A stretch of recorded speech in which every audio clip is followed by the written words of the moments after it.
This is a war-torn city.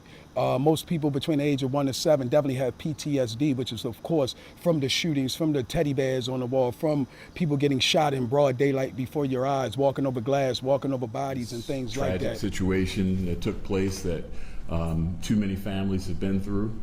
Struck my family recently on Sunday evening. My 24-year-old brother, Dion, as we spoke about, was killed on Sunday in his home. If you need a job, you can look no further. The Baltimore Police Department is hiring. Right now, they are looking to fill a number of positions, but you just can't apply to the police academy. There are several tests you have to pass first. Stealing from citizens, lying on police reports, taking tropical vacations while claiming they were on the job. WJZ investigator Mike Helgen is live at Baltimore's federal courthouse to explain those are just some of the things 2 Baltimore detectives admitted while entering guilty pleas in an even wider corruption scandal. Mike? Federal prosecutors allege they went rogue. The 7 officers repeatedly shook down citizens for cash, wrongly imprisoning them and filing false reports. When I saw his name come across, Dione, as his given name, D-I-O-N-A-Y, I just knew, you have that gut feeling. But like any other family member, I'm in denial, and I called his cell phone immediately, and of course there was no answer. And I remember,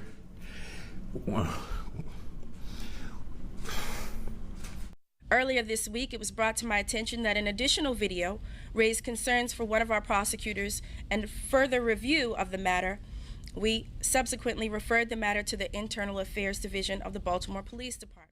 Clearly, there's a credibility issue that's impacting other cases, and so that's essentially what we're here to report, is that based upon those credibility, we again have not made a distinction about what actually reaches a dubious milestone. Sky Chopper 13 over the scene of a double shooting on Greenmount Avenue around this time yesterday. One victim died, becoming the 200th homicide in the city. Killing each other, too much crime against each other. It's not enough. It just seemed like people don't care the value of life anymore. Dr. Andre Humphrey says the answer is right here in Baltimore. You have people right here in Baltimore City is capable of taking the bull by the horn. Residents are calling for a ceasefire. There's an average of nearly 1 murder for every day of the year in a city that continues to break its own. In Baltimore, though, are not willing to wait. Community members are hoping to completely stop the killing for 72 hours, taking place the first weekend in August 4th through 6th.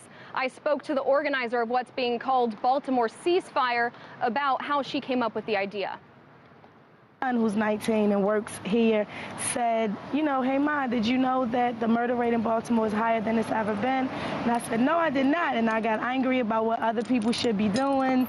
And why won't somebody just at least call a ceasefire or something? And the next day I woke up and said, if I'm that angry about what somebody else should be doing, it means that I should get involved. We were there with PFK Boom as he was hitting the streets, talking to strangers, approaching them as they heard for the first time what this 3-day ceasefire is as it's being planned for their city. They're planning different activities to keep people busy during that weekend, which is key to curbing homicide.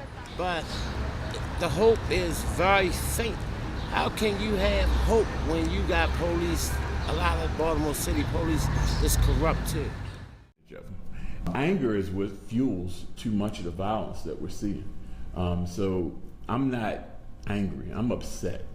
I'm upset that he is not gonna have a life to lead. I'm gonna tell, his young friends the same thing I tell everyone when I deliver these messages.